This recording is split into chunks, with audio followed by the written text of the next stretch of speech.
ऋषिराज धनुर्धारी, शिखंडी भी महारथी, विराट सत्य की वैसे दृष्ट। द्रौपद दे द्रुपद राजा, अभिमन्यु पराक्रमी, सबों ने अपना अपना शंखनाद जता दिया।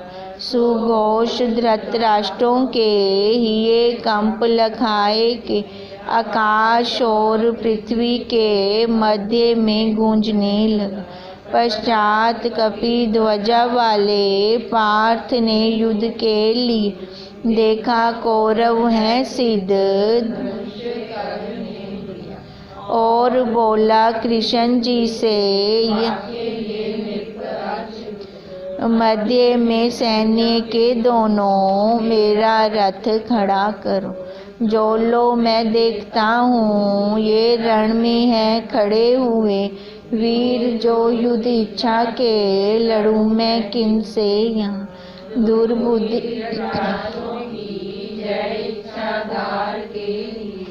आए युद्धार्थ जो वीर, गुरु मामा तथा भाई, पुत्र नाती सब मित्र, ससुरे और भी आपत, दोनों के दल में तहाँ।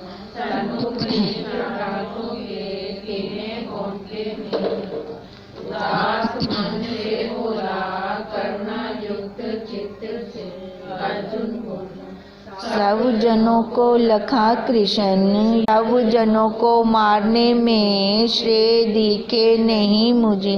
है नहीं जय की इच्छा, राज्य की सुख की नहीं।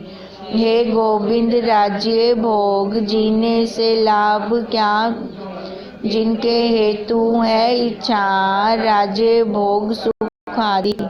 वे यहाँ युद्ध में आए, छोड़ के राज्य संपदा, आचार्य लड़के श्रेष्ठ और भीष्म पितामह। मामा ससुर नाते के, साले नाती सब गोत्र के, मारेंगे ये ना मारूंगा मैं इन्हें मधुसूदन। ना मारूं लोक इच्छा से, पृथ्वी की बात है, कौरवों को मारने से सुख क्या है जनार्दन। वध से आता ताइयों के, लगेगा पाप ही मुझे। इसी से धृतराष्ट्रों को मारना योग्य है नहीं। वध से बंधु वर्गों के, सौखे आशा व्यर्थ माधव। ये यद्यपि नहीं देखें लोभ के वश चित्त से, कुल के नाश का दोष, पाप क्या मित्र द्रोह का। हमें तो दिखता हैगा पाप है कुल नाश में, उपाय सोना होने का, क्यों ना सोचें जनार्दन। कुल धर्म सनातन, धर्म का लोप होने से गया कुल अधर्म में। अधर्म स्थिर होने से होवे भ्रष्ट कुल स्त्री। इनके दुष्ट कर्मों से होता है वर्ण संकर। संकरो उत्पत्ति से जावे कुल घन कुल नरक में। गिरेंगे पुरखा उनके, जल पिंड क्रिया बिना।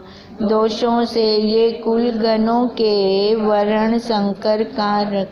मिटेंगे जाति के धर्म, कुल धर्म मिटने वाले मनुष्यों को जनार्दन। नरक की प्राप्ति होती है, सुना है हमने यही। कृष्ण वही महापाप,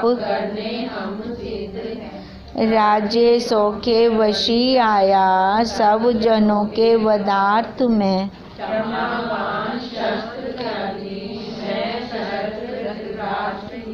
मुझको रण में मारे। पार्थ सब धर्म मोहवशु जी से, मेरा निश्चय है सब जाति कुल का चार ही धर्म है।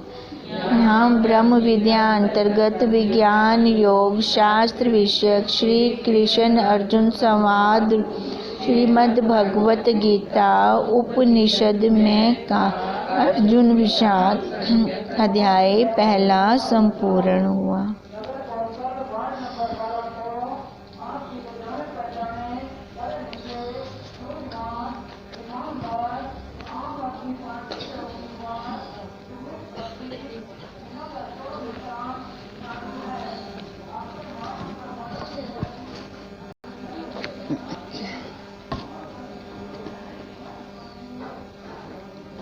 हाँ जी, हमारा कल क्या चल रहा था है ध्यान में? हाँ, जगत का विस्तार कैसे हुआ, जगत कैसे बना, तो इसके बारे में बता रहे थे। और फिर बताते हुए हमें क्या कह रहे थे, सबको कौन ग्रास कर रहा है? मृत्यु। मृत्यु ही सबको ग्रास कर रही है। अब उसके आगे बता रहे थे कि इसकी मृत्यु का कोई नियत समय नहीं है। जो मृत्यु हमें ग्रास कर रही है वो बता के आती तो है नहीं कौन से समय आ रही है। मृत्यु हर समय सन्मुख है। अब कैसे सन्मुख है? देखो, पल पल ये हमारा लय को जा रहा है, लय होता जा रहा है। अब जो अंग ये लय को हो रहे हैं, मतलब घिस रहे हैं ये अंग। अब घिसते हुए हमारी दृष्टि में क्या हुआ? वो वहीं रुक, मतलब उसका शरीर गया तो वो भी गया, वो भी वहाँ ख़त्म हो गया। हम यथार्थ नहीं देखते, हम आधा अधूरा देखते हैं, जिसके कारण हमें वृद्ध अवस्था, कहेंगे ना, बुढ़े थी सु ता मरसू, हाली ता पिए जिंदगी अपनी, हाली कोई वो कहनी, कोई टेंशन कहनी, बुढ़ापे में जाके टेंशन होगी अपने को भी हो ना लागू। अब मृत्यु का पता है कब उठा के ले जाए में आ सकती है। जब मैं बुढ़ी थी सा तावंते मैं सोच सा। अब कहते हैं यही वृद्ध अवस्था में मृत्यु का समय हमने निश्चित कर रखा है, परंतु यह मिथ्या संकल्प और भ्रम है। कितना बड़ा भ्रम है। आजकल क्या देखते हैं, जवान जवान बच्चे जा रहे हैं। पहले तो बहुत एज होती थी, आज है उतनी उम्र, आज इतनी उम्र शरीर की नहीं है, आज तो जल्दी जल्दी जा रहे हैं सारी। अब कहते हैं मृत्यु ऐसी भयंकर है कि इसने छोटे बच्चे, उसका मेरे को कण दिखा, अभी तले पिया है कण, घिस गए हो, जहाँ से निकली थी वहाँ लय को जा रही है। हमें दिखाई देती है पर पता चलता है ना, वो सोना कैसे घिस जाता है, चूड़ी कैसे घिस जाती है, अंगूठी कि वो पीछे वाली डंडी सी वो कैसी पतली सी हो जाती है। कभी हमने उसके कण नीचे गिरते हुए देखे?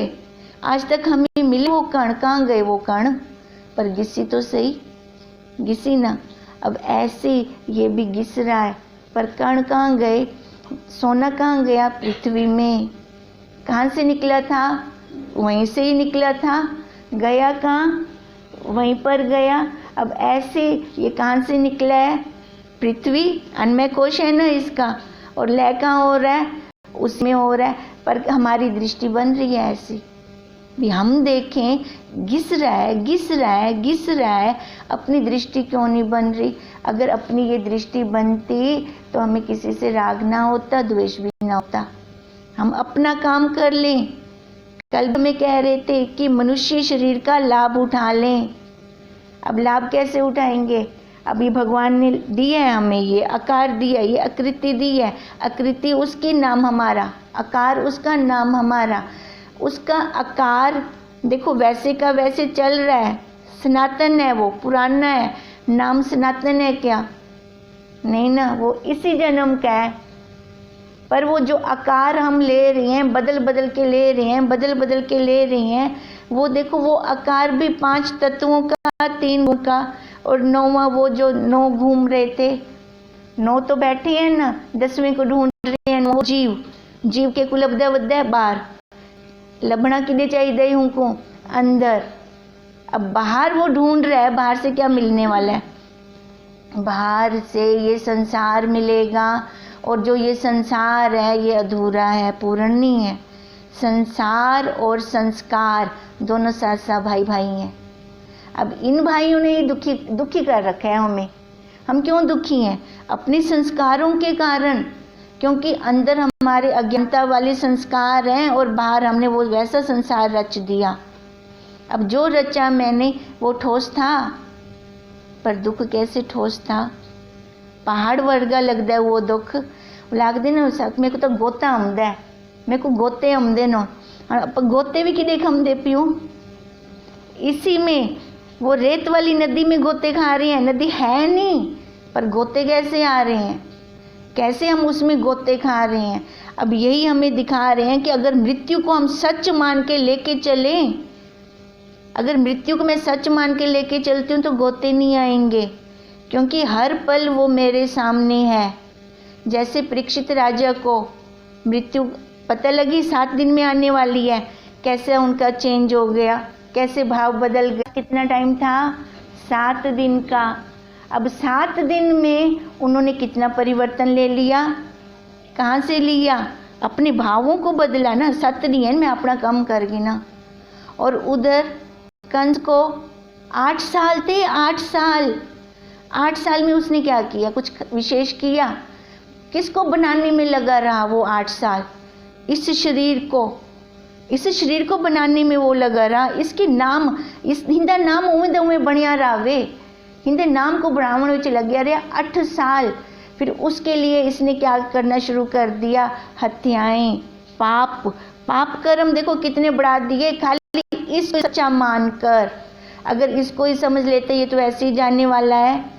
अब दोनों के भावों में कितना परिवर्तन, राजा परीक्षित और कंस, है ना। देखें हम अपने साथ ऐसे, अगर हम अपने साथ इसको देखते हैं, मृत्यु को देखते हैं, हर पल देखती हैं इसको खा रही है, पर जैसे खा रही है ना वो दिखता नहीं है, जैसे सोना चूड़ी घिस रही है, ये अनुभव होता है। ये हमें पता चलता है कि घिस गई, पतली हो गई है, अब उतार के रख दे, पता नहीं कब टूट के गिर जाए। अब इसलिए गुरुदेव कहते हैं हिंकू उतारते रख दियो, पता नहीं कैंटम टूटते ढैप होवे, तेरा काम तो थी होने पहले, तेरा काम तो बन जाए। अब वही इसको तोड़ना क्या है, जो वैतरणी नदी हम पार करते हैं, वो वैतरणी नदी कहते हैं ना, नर्क में जाओगे तो वैतरणी नदी पार करनी पड़ती है। वो पस की है, खून की है, हड्डियों की है, गंदगी की भरी हुई है। अब वो वैतरणी नदी ये वाली है, इसको पार कर लिया। अब ये वाली जब मैं पार करूंगी, जो ये शरीर के अंदर देखो क्या है, इसके अंदर, इस शरीर के अंदर क्या है, वही गंदगी है ना, सारी तो गंदगी है इसके अंदर। अगर मैं इसको पार कर लेती हूँ फिर जाके ये संसार पार होगा, फिर मैं मृत्यु पे विजय प्राप्त करूंगी। अब इसलिए कहते हैं वृद्ध अवस्था में मृत्यु का समय जो हमने निश्चित कर रखा है, परंतु यह मिथ्या है, भ्रम मात्र है। अब भ्रम से तो हम घूम रहे हैं, क्यों 84 का चक्कर खा रहे हैं, भ्रांतियां हैं, अध्यास है। अध्यास मतलब अधूरा देखना। अब अधूरा हम क्या देख रहे हैं, अधूरा देख रहे हैं इस शरीर को, है ना, अधूरा ही तो देख रहे हैं, क्योंकि रही हैं अखंड मंडलाकार चल रही हैं। गुण बुरे नहीं है, तमोगुण बुरा नहीं है। अगर तमोगुण नींद, तमोगुण की अगर नींद ना आए, बेचैनी हो जाती है, फिर डॉक्टर के पास भागते हैं, फिर वो क्या करते हैं, मन को सुलाने की गोली देते हैं।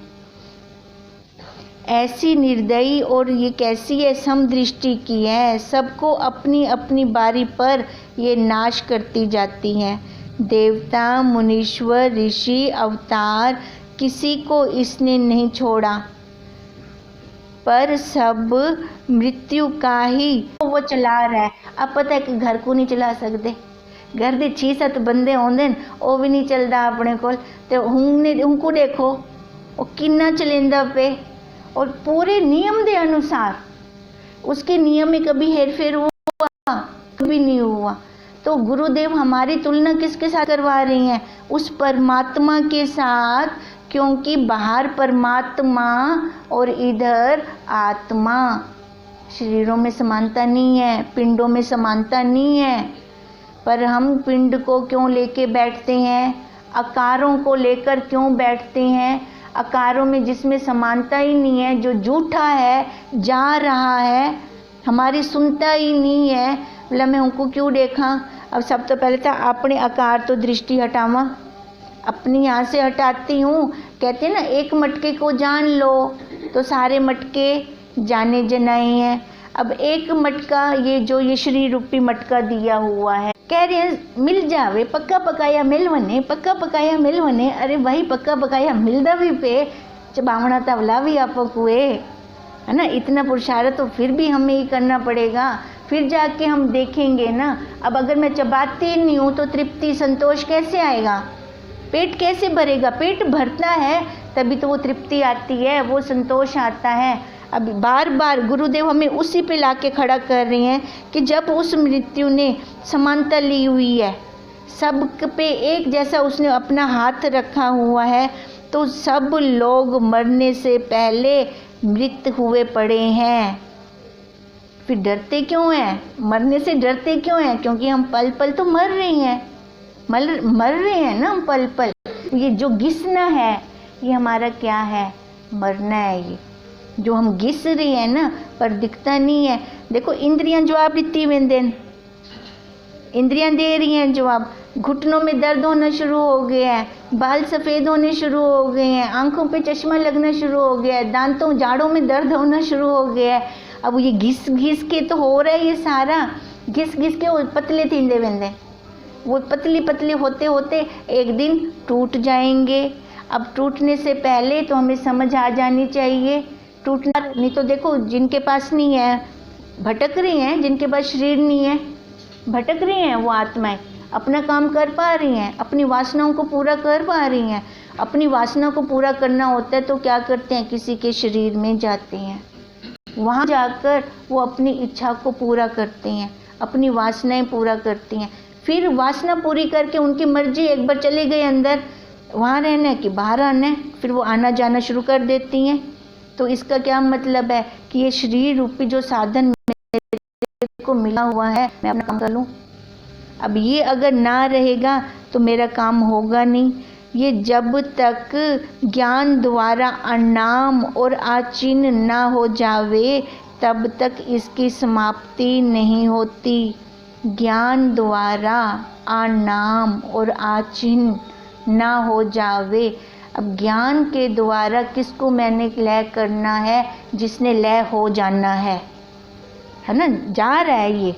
अब इसको मैंने लय करना है ज्ञान के द्वारा, इस शरीर को जो हम लेकर बैठे हैं।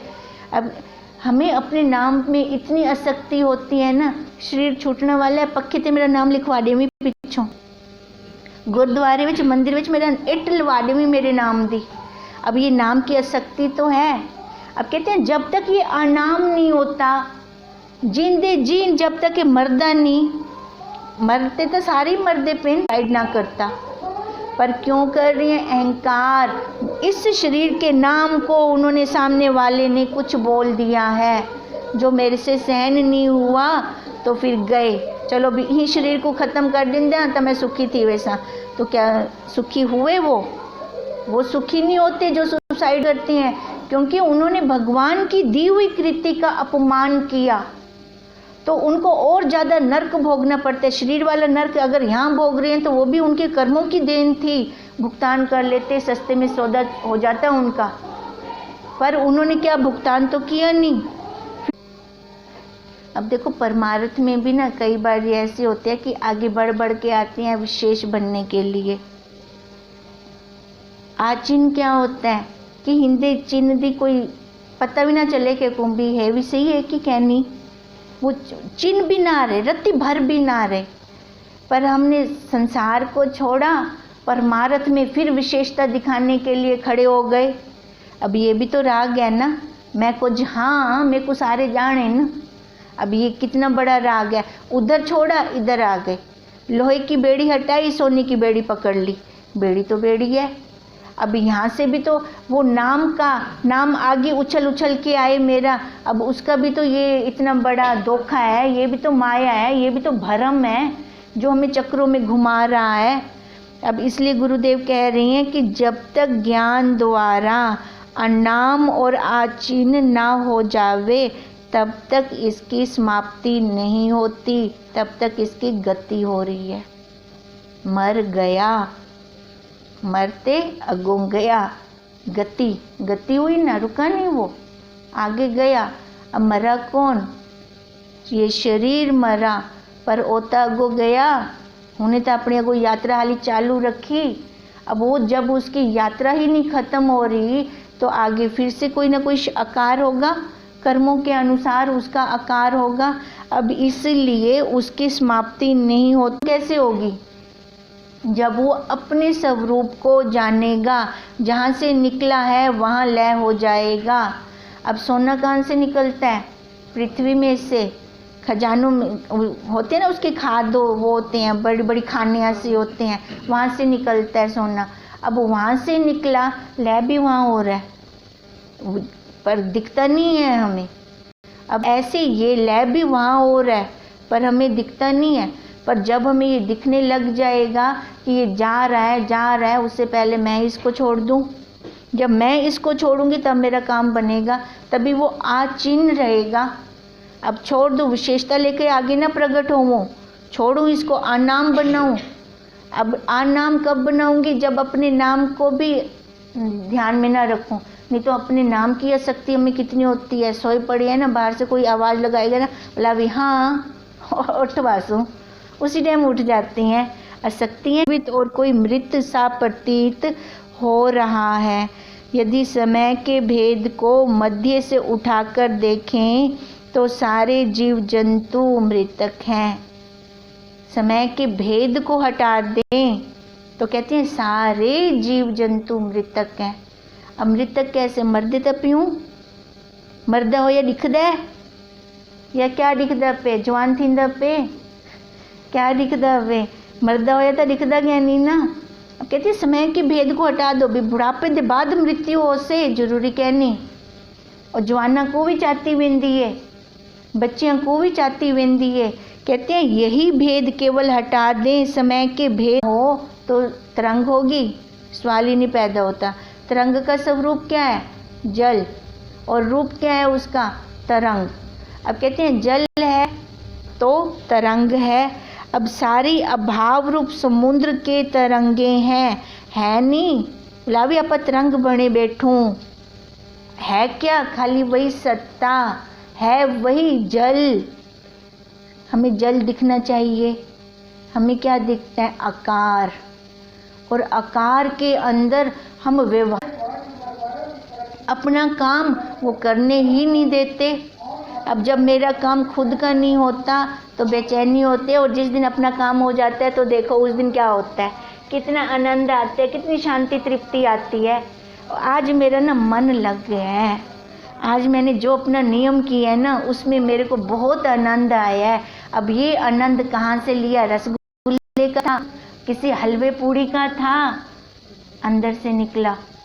तो इसका मतलब है आप गोते ना खाऊं, आनंद को देखूं, आनंद को मानूं। और आनंद उधारा भी कहनी, ये भी नहीं है कि मेरे को कहीं बाहर से मिलने वाला है, मेरे पास है, किसी से मांगने की जरूरत नहीं है। एक देखो, और कोई शॉल हो या सूट हो या कोई चीज़ तो मांगते रहते हैं, अब ये मांगने की ज़रूरत है। और भगवान जी ने देखो इसको फ्री कर रखा है। भेदभाव कहने नाल कह नहीं रखे ने, जरा अंदर गोता मार से वही आनंद को पाग इनसे। अब अंदर गोता तो खुद को मारने है ना, जैसे हुंदा चल मैं औलाद ते बांधा पहले वो की आवा, बैठा नहीं जाएगा उससे आसन पे। तो इससे पहले क्या मतलब कि सबसे पहले सत्वगुण को बढ़ाएं, सत्वगुण को बढ़ाएं। सत्वगुण बढ़ेगा तभी मेरा काम बनेगा, तभी ये ज्ञान अंदर ठहरेगा, नहीं तो ठहर नहीं सकता जब तक ज्ञान द्वारा अनाम ना करें। अब ज्ञान कौन सा? ये बुद्ध डांट लगाएंगे क्योंकि हम खुद जिज्ञासु हैं इस ज्ञान को लेने की, हमारी खुद की इच्छा है। अब ये इच्छा जैसे जैसे बढ़ती जाती है, जब पानी 100 डिग्री पे उबलता है ना तब जाके वाष्पीभूत होता है। अब ये इच्छा जब इतनी बढ़ेगी ना तावंते ये वाष्पीभूत थी से, यो पंच भूतां दा पुतला वाष्पीभूत तां थी से पहले नहीं थी सकता। अब इसका मतलब हमें क्या करना चाहिए? अपनी तड़प जिज्ञासा बढ़ानी चाहिए और जीवन पर्यंत वो श्रवण मनन निध्यासन करना चाहिए। कभी नहीं कहो हमने बहुत सोण किया, हुण मेरे को जरूरत कहनी, पर वो है ना